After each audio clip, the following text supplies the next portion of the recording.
two major testing and test automation challenges, what I have seen. One being impact-based test selection, okay, due to time constraint. And let me explain that in bit, right?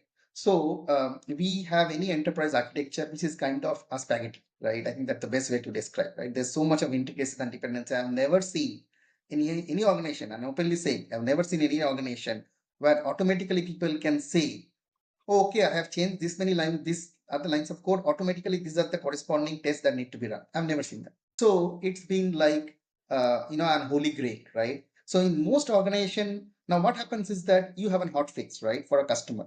Customer has faced an issue, you have changed bunch of areas, you have to roll it out. Now everybody starts biting their nail because they don't know what's going to regress, what's going to fail, which was working fine. So basically you have to select, and you don't have sufficient time to run the entire regression suite. Your regression suite mostly runs overnight for 10-12 hours. You don't have 10-12 hours. You have maximum 1 to 2 hours before the customer pulls the plug, right? So in this 1 to 2 hours, how do you know which are the right test you need to run, which is going to give an impact, right? So that's very, very challenging thing, right? For any enterprise organization, that how do we know under the time constraint, what are the right tests to run?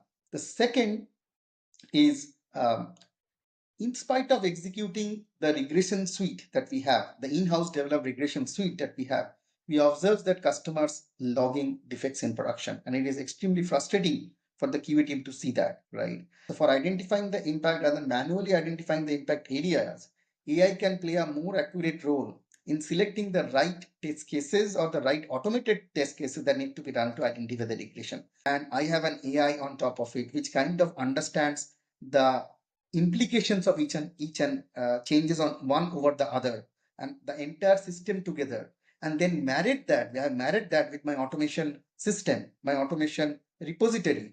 So it knows that if you change A, B, C lines of code across 3 modules, you have to run 50 tests from here automatically.